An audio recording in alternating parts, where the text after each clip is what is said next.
Welcome back, everybody, to Constructive Uncoupling, the podcast devoted to amicable divorces. I'm Judy Weigel, your host and amicable divorce expert. Why? Because that's all I do, amicable divorces. Today, the topic is going to be one of the most popular topics ever because it started out with children and a personality disorder a few months ago on my podcast, and without fail, Co-Parenting with a Narcissist, hands down, has most of the downloads. We have Bill Eddy here, who's going to help all of you immensely in dealing with co-parenting with a high conflict personality. Bill is the triple threat of being an attorney, a mediator, and a therapist. He has the High Conflict Institute in San Diego, California, where so much information will be given to you on how to manage a high conflict other parent when you're in that situation. Bill trains every human walking the face of the earth. Individuals, businesses, therapists, colleges, homeowners associations, all right. The breeding ground for arguments and craziness. He's also the author of 17 books. He travels internationally, he speaks everywhere, and we are absolutely fortunate to have you with us today, Bill. Thank you. Thank you, Judy. I'm glad to be on with you. So let's lay the groundwork first. Co-parenting with a high conflict personality. What is a high conflict personality? Well, what we found over the years is a high conflict personality has 4 key characteristics. They're preoccupied with blaming others, and since we're talking about co-parenting, that's often the other parent, but it could be anybody, and it could be more than one person. Secondly is a lot of all or nothing thinking. Their solutions to problems are often extreme. It's all my way, your way doesn't count. I'm all smart, you're all stupid. Those types of thinking. Third is unmanaged emotions. And sometimes you can see that, yelling, jumping up, running out of a room, throwing things, whatever. Sometimes you don't see it, but the person gets distracted by their emotions all the time. They kind of go down a different path. They were planning to do something, but somebody said something, and now they have to react to that. And so they're often running in an unhelpful direction for them as well as other people. And the fourth is extreme behavior. They tend to do things that 90% of people would never do. And they blame it on stress or they were tired. But if you just look at the behavior, you see, wait a minute, 90% of people wouldn't spread a rumor like that, or wouldn't hide money or hide children like that. So we tend to see extremes of behavior, but there may not be all the time. And so it may just be an incredible blow up about 20 minutes of parenting time. I have to have that or I'll die kind of thing. And so you can see these are barriers to cooperation. So extreme behaviors. But this pattern's easy to see. Most people can say, yeah, high conflict personality, those 4 things. Yeah, I'm making lists already in my head. Yes. But it's so important to tell people, don't tell the other person you think they have a high conflict personality. That just makes things much, much worse. Thank you for that. Is there a personality type in the high conflict world that's the hardest to co-parent with? Actually, I would say it isn't a type. It's a question of how severe. So there's 5 types of high conflict personalities that overlap with the traits of personality disorders. So of course there's narcissistic personalities, antisocial personalities, borderline personalities, paranoid personalities, histrionic, dramatic personalities. And I would say from my experience that probably the worst scenario is someone that has more than one of these. And I think of my worst case, I think I represented one party and the other party I think had 4 out of 5 of what I just described. So we had false allegations, we had arrogance, we had paranoia, we had mood swings, we just had all of that, and they kept the case going for about 10 years in court. Oh my gosh. So that's an extreme, but I wouldn't say any of these in particular is the worst. It's a matter of how severe it is. And so some people with one of these may be so severe that they're really dangerous, and they really need to be restrained. Maybe even, they've engaged in criminal behavior and need to be locked up. So I wouldn't say any of these is the most. It's a question of how severe it is and whether they have more than one. Okay, fair enough on that. So how can a high conflict spouse or a non-high conflict spouse, what I call a reasonable person. Let's do that, yeah. How can the reasonable parent respond to some typical situations that I'm going to lay out for you that happen all the time in a co-parenting relationship with a high conflict personality? First one, changing the co-parenting schedule at the last minute to suit their schedule, whatever their schedule is. What do you do? Yeah, well, it's in many ways I suggest doing some steps. I'm going to call this the CARS method. We talk about that in some of our books. Connect with the person and say, okay, I appreciate your concern. Something came up for you and you want to change the schedule right now. Okay, I can acknowledge that. I recognize that. Second is analyzing options. Let's look at the choices here. I can't do that switch for such and such reason. So you're going to need to look for some other solution. Or I can do that and let's trade Tuesday for Thursday. So connect with the person, analyze choices, respond to any misinformation. Actually, you do have more options than that. We're not stuck here. Anything that needs responding, just to clarify. And setting limits. This has happened before. It's happening again. If this happens again in the future, I'm going to have to do such and such. Maybe this isn't a good parenting schedule. If there's a pattern that it keeps happening. So setting limits. So really connecting, analyzing, responding, and setting limits is one kind of way to structure your response. And you actually just said something interesting. Maybe the co-parenting schedule needs to change.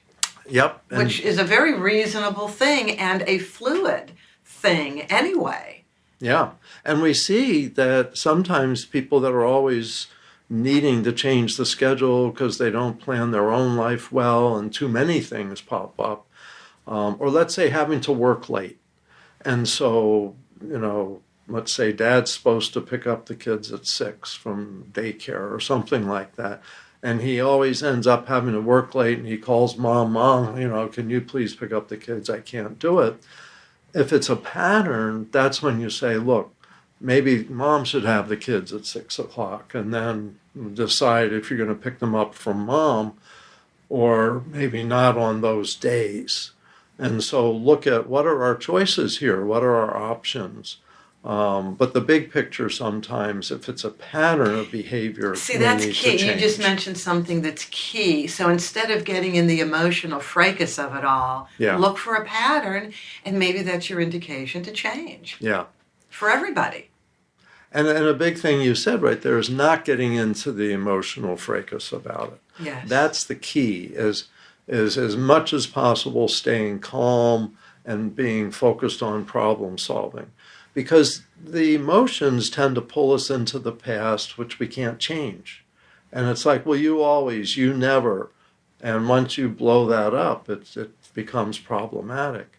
I should mention that I write a blog for Psychology Today. And one of my most recent ones was keep the conflict small. And the idea is don't add in all this other stuff. Just stay focused on this little issue right here and now. Don't talk about the relationship. Don't talk about, the history. Just focus on this now. But if things keep happening like that, then you may need to focus on a bigger change of the schedule. I guess same thing. You're probably going to say the same thing in response to these other examples. I'm just going to say them because people get involved in them, and it's nice for them to hear that there are workable solutions, and those are showing up late or to get the children, or bringing the children home too early to the other parent. That means the other parent has to be there. What is that what are the choices and responses there? Yeah. So you might say if you're home and the kids are supposed to come to you an hour from now and you're busy getting some other projects done or something like that, connect with the person, I see, you're telling me you had to do this. I appreciate that something came up for you. Then look at the choices. I can handle this, or I can't handle this because you're going to have to do something else with the kids for an hour because I'm not available. So talking about what the choices are, or yes, I am available. And then some other times say, look, this has happened, 6 times in the last month. We need to change the schedule. There we go. So if it's small, keep it small. If it's a pattern, in the moment, keep it small, but separate from that, especially when the kids aren't around, say we need to talk about the big picture. Making negative statements about the other parent when the high conflict personality is with the children. When the parent's around, or they just get feedback from the kids? Feedback, not around, but... Yeah. That's one that most people should be able to point to their court orders and say, now remember, neither party shall make disparaging remarks about the other parent in the presence of the children, nor allow others to do so. It's so common that it's memorized. Isn't that great? And I couldn't believe it when I got into this business that it's actually a law. You have to have it in your child custody sections in the settlement agreements. But it's hard to enforce, and so this is one where you may just remind the other person, remember such and such. The kids are telling me you're bad-mouthing me around them, and you need to stop doing that. Remember Section 17 in our marital settlement agreement. We're both trying to avoid doing that. Do you think that would be an opportunity, maybe either for a mediation or a therapy session, where that could be worked out and maybe put at bay? It could be, especially if it seems to be a pattern. And that's a lot of what we see with high conflict personalities, is they do have a pattern. And that's one they have a pattern about. They can't stop themselves. They badmouth everybody. They badmouth their boss to the kids, their neighbor to the kids, and now their former spouse to the kids. I never thought about it that way, that could be a pattern in their life beyond the family. Yes, it's a personality pattern. Ah. And that's what we know about high conflict personalities, and their relationship to personality disorders. Personality disorders are an enduring pattern of behavior that persists in multiple environments. And so most high conflict people have traits of personality disorders. And so that's why you see patterns, because personality disorders are stuck in narrow range patterns of behavior. So this may be something you're not really going to completely be able to change. And for some people, they go back to court and say, we need to change our plan, including he can't stop bad-mouthing me to the kids. So it's probably better if they're not exposed to him as much of the time, or her. And all this stuff is gender neutral. Right, it of could course. be either gender. Absolutely. We see a lot of each. But perhaps changing the time schedule, maybe that parent should have less time with the kids if they can't stop bad-mouthing the other parent. Because that's one of the biggest things. And a lot of states have the law saying that, our preference is the parent that supports the other parent's relationship with the children. And so that's a preference in making parenting decisions.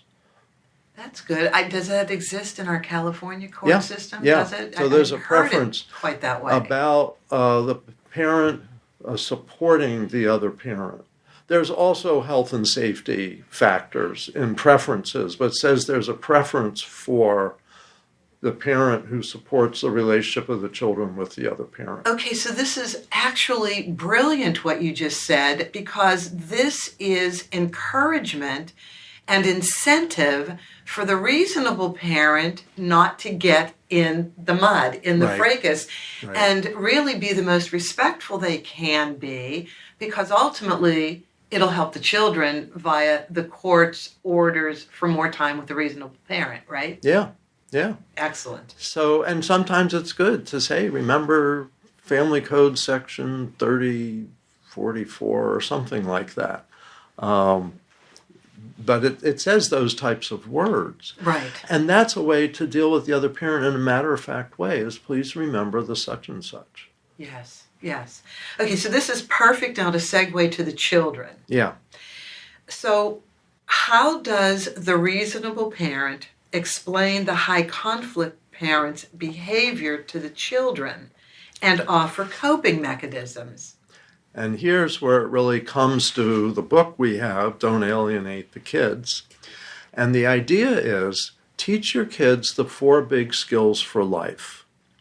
The 4 big skills for life being flexible thinking, managed emotions, moderate behavior, and checking yourself rather than blaming others. And teach these in a routine, matter-of-fact, everyday type of way. Oh, we're at the store and someone was yelling at somebody else in the aisles, or that person was, nasty to the clerk. And so, do you think that person was using managed emotions, kids? No, they weren't using managed emotions. Did they get what they want? No, they didn't get what they want. So, unmanaged emotions doesn't work like managed emotions does. Or you see a movie or something, you say, in the movie, and I remember the movie with Jackie Robinson, and when he's the first black baseball player. I saw that film. I love that film. Yeah, yes. And it was fascinating to me. He was a perfect example of a reasonable person. He's up at bat and someone's heckling him from the stands, I guess. They're saying, nah, nah, nah, nah, nah, nah. You're no good, you're this, you're that, you don't know what you're doing. It was also the other team, too. And I think sometimes the other team. Yeah. And he just stayed focused and didn't take it. So you say, were those people managing their emotions? No. Was that extreme behavior? Yes. And so by telling kids to think about these 4 big skills for life, because this will help them in any relationship, at work, in their community, getting dates, Don't we all need help with that? And so by teaching this, the kids are going to see the other parents not doing that. They go, oh, dad's not managing his emotions. Or mom's not using flexible thinking. She's got all or nothing solutions here. And so the kids, you're not bad-mouthing the other parent. You're giving them skills by which they can recognize these are problematic behaviors. And that's the way you can say, look, dad's doing something he shouldn't be doing. Don't say that. Say flexible thinking, managed emotion, moderate behavior, checking yourself, and your kids will think that. Completely brilliant. And so, as you said, you're not bad-mouthing the other parent. You Right. never want to be that example.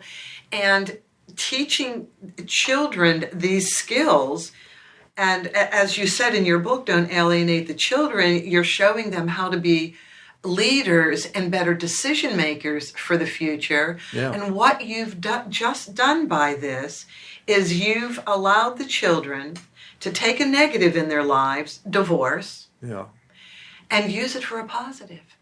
Yeah. Or take difficult parents if they're still in the marriage and in the same home and use it for a positive. And isn't that how we have to use life?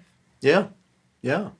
It's ironic, but it's a real kind of learning context, because it's learning to deal with high conflict in the future, because they're going to have people. They say now in the workplace, 50% of the problems in the workplace are other people.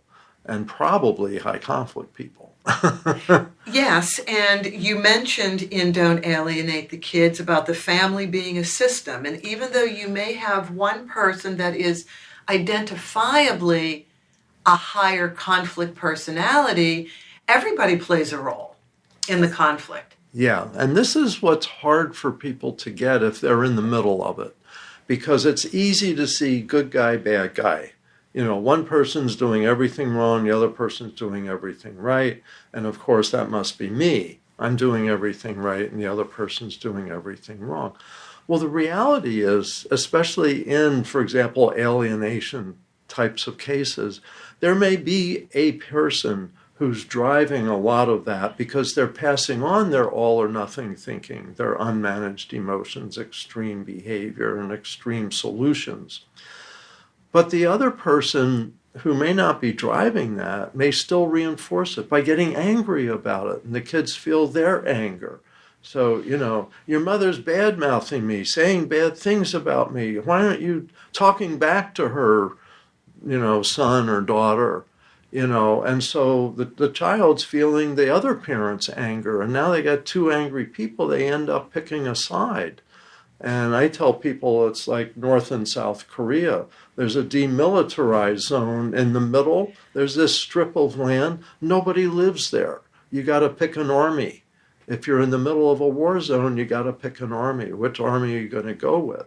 So if you're a reasonable parent, don't act like you're at war too.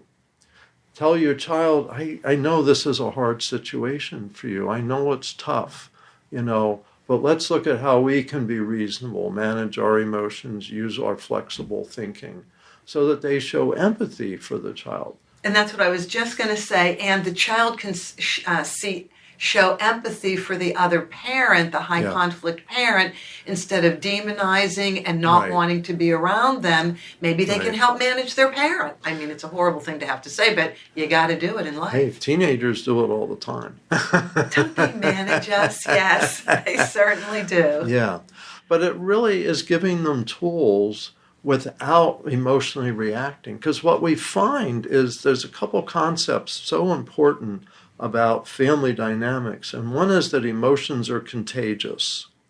And so people absorb each other's emotions. And so if one person gets angry, you feel pulled to become angry also, either with them or against them. And so we have to manage our emotions better so that kids don't pick that up, that they are supposed to feel what we're feeling. The other thing is emotional repetition in isolation is the core of alienation, in that a child is hearing a message repeated over and over and over again. Your dad's no good, or your mom's an idiot, or whatever. And they hear this over and over, but it's emotional words. Emotional words get into your brain differently, and you're more defensive, and it makes you anxious. And so these emotional words getting repeated in isolation. So when you have a child, let's say it's the only child, and they're living part of the time with mom, part of the time with dad, and one of these two parents, could be mom, could be dad, is constantly bad-mouthing the other parent, the child's absorbing that because of the emotional repetition. Like the divorce was all your mother's fault. And so next thing you know, the child's saying, I don't want to see mom because the divorce was all her fault. And you're like, where did that come from? Well, dad said that like 100 times in the last 2 years. That's where it came from. Because we absorb even without thinking. That's how advertising works. And frankly, that's how prejudice works too, is people hear it. But a lot of it's the emotions. Parents aren't even aware that they're passing their emotions to the child. They really aren't. They live in their own head of pain, and they're trying to get out of their pain. Right. And they spew it on anybody around them, i.e. the children. And that's so important point to make about high conflict personalities is they are in pain and they don't see it. And so to relieve the pain, they attack the people around them. And it doesn't work. So they're missing They're missing the boat on what to do. If they would change their own behavior a little bit, they'd be so much happier. People with high conflict personalities tend to not have friends, tend to be always reacting to things. Things don't work and they're trying to fix them. So the drives underneath are really the same as everybody else has. They want friends, they want love, they want respect, but the way they're going about it pushes people away and they don't even see it. And that's how the kids get caught up in this. It's really about the personalities and how contagious personalities can be. And we know they can be because we experience this every day in our jobs. We may not want to be sucked into somebody else, a coworker's drama. Somehow we are. Yeah. So I want to move this now into the court system, the place everybody fears, but sometimes you have to go there. You can't avoid it. Mediation doesn't work. The lawyers can't negotiate a settlement. So we all know that it is an uncertain journey when you get inside the court system. It could be the worst thing you've ever done with the guardian ad litems and all the vocational people and psychologists. And then we have these poor children, but you have developed something new to address this, and I'd like you to share this, please. Yeah, so building on the theme of these 4 big skills, we looked at what happens in court and how can we help high conflict people stay out of court, because often that's where they end up and they're reasonable partners as well. So we developed a method we called New Ways for Families. And the idea with New Ways for Families is to teach these same 4 big skills, but to have, ideally, a judge orders both parents to either go to counseling that uses this method, and we developed a workbook with 6 sessions. So each parent, when it works ideally, judge orders both parents to go to New Ways for Families. They pick a counselor who's been trained in the method. We do a 2-day training for therapists and lawyers, mediators, and judges if they'll come. And we've had some judges. I know there are judges that really want to move forward in a new way. Yes. And so interest in this is really growing now. We've had developed this method for many years, but now it's really getting interest because these families are so stuck.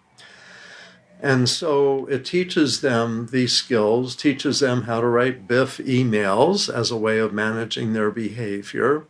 It teaches them how to calm themselves with encouraging statements, how to make proposals, ask questions about proposals, basically how to communicate. So they have 6 individual sessions each, and then 3 parent-child sessions where they teach the kids these skills. Both parents, it's always both parents ordered into this. And the results where we've done some small-scale studies on this, like 100 families, almost 80% of them, 79% with one group, were able to stay out of court and settle their case out of court reasonably. Now, one thing I want to say to reasonable parents is you often think the other person needs counseling. How can I get them into counseling? And this is one way you could do it. You just have to agree to do it yourself as well. It's 6 sessions structured. You each will have the same workbook, learn the same skills, and there's no decision that you're the bad guy, you're the good guy. It's just both parents will benefit from this, and the kids will really benefit by both parents. So I want to say we've developed that. We've trained people in, I think, 26 cities. Only 5 or 6 has it been routine part of the court. And we also have an online program now. And so we have one court system in California has ordered probably 1,000 parents to take the online program, teaching these 4 skills, of course. And now we train coaches, so therapists, lawyers, mediators, parent educators, to coach with the online program. So typically they'll meet with their client 3 times, maybe in person, maybe over the phone, maybe by Zoom, and practice the skills. like the BIF response emails. Can you say what that is? And anybody listening to this, please look at the podcast we posted last week. Bill goes into large measure what BIF is, but just take a minute and say. Real briefly, it's a response to hostility or misinformation that's brief, informative, friendly, and firm. And we actually have a little book on this called BIF. Quick responses to high conflict people, their personal attacks, hostile emails, and social media meltdowns. And because anybody dealing with not only a high conflict person, but just a plain old angry person. Yes. You know, I really recommend you buy this book off of Bill's website, BIF, because it helped me measurably when I have been and still deal with high conflict personalities in my own mediations. Yeah. Yeah. And people or my own clients, for heaven's sakes, that maybe pop up as being high conflict and I didn't even realize it initially. Yeah. Well, one thing is we can teach it to our clients, high conflict clients and reasonable clients, but we can also use it ourselves in our work lives, because occasionally you get a nasty email from someone out there and you need to respond reasonably so you don't escalate the situation, but calm it down. And that's what BIF responses do. They calm. I think of it as pouring water on the flames. Yes. Is you can respectfully respond, get the information across that needs to come, yes, without reacting or overreacting. Excellent. So on your website, do you give a list of cities or counties, states that use your We do. method? Yes. Yes. So we've had a separate website, newwaysforfamilies.com, and on there it lists professionals that maintain their listing with us. There's some people don't renew with us each year, so we've trained more people than are on there, but people who are actively doing it in these cities, and I'm pretty sure it's 26 cities all around. That's considerable. And some cities, the lawyer maybe in a case may tell the judge, please order New Ways for Families. And so judges are ordering it that we don't even know about individually. So this could be a way that the reasonable parent guides their attorney to a better resolution with the high conflict parent. Yeah, so this will get the high conflict parent some skills and tends to calm them down rather than escalate them. That doesn't change their personality in 6 weeks, but it may change some of their behavior. And especially both parents teaching the kids the same skills. The outcome we've seen in the small 100 family research was that half the kids felt less stress, fewer headaches, slept better. It really, because they absorb so much stress in high conflict cases. So, Bill, when you were mediating co-parenting plans, Yeah. did you ever bring the children in?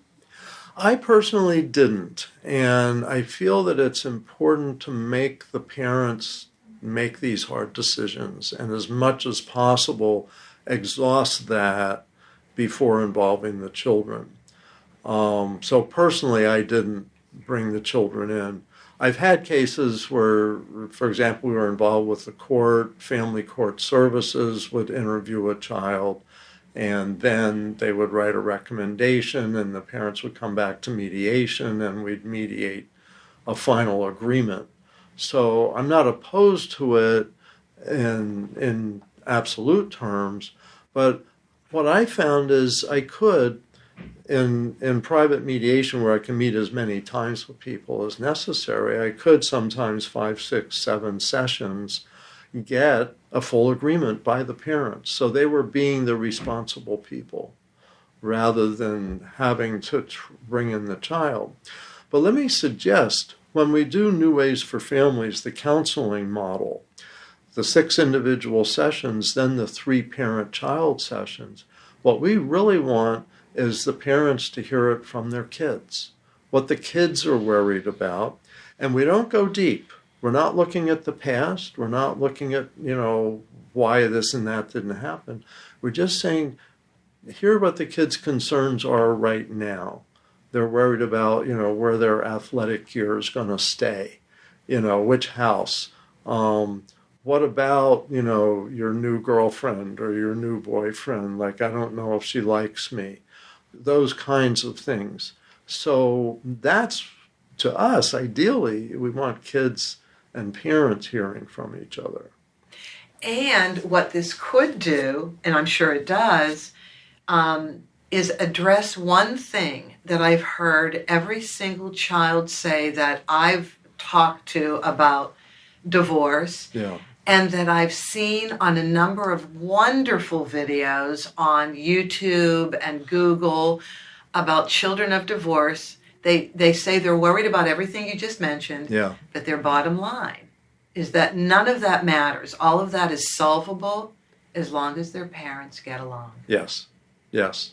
And that's the key. And all the research on parenting plans is the best parenting plans are what both parents support. It could be weird, but both parents support it. The kids go along with it, and it works. I've had people come in who are already practicing on their own some pretty strange parenting plans. And yet, I say, how's it going? I said, well, at first the kids were confused or something, but now they're used to it. All right, let's not mess with what works or change things in a small way. So that's one of the dilemmas parents have is there's no perfect parenting plan. It's got to be how you two fit with the kids and what the kids' needs are. Yes, and when people come into my office to arrange the co-parenting schedules, they start off with, well, we looked at 2-3-2, and then we looked at I have weekdays, he or she has weekends. And I say, well, that's great. Yeah. Wonderful that you've already started exploring. But my method, and you can tell me if it's right or wrong, I say, can we lay out what the children's schedule is first? When do they get up? When do they eat? When do they have to go to school? When do the activities take place? Weekdays and weekends. It doesn't matter. Now let's look at the parents' schedules.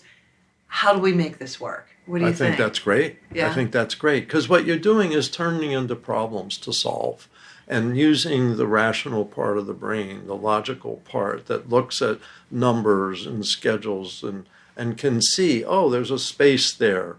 Or I can never do Thursday nights because I have this special meeting or something, so you can have Thursday nights. So I think anything that makes it into a problem to solve rather than a conflict to be defensive about. Yes. And with high conflict personalities, that's the big issue, is getting them into their problem-solving brain. Once we can do that, they can often be quite productive. And high conflict people can be I've had, because I worked in hospitals as a social worker, when I became a family lawyer, I got a lot of doctors and doctor spouses as clients in court cases as well as mediation, because doctors really don't like court that much. For some obvious reasons. But they can be really good at problem solving when they're not reactive, when they're not defensive.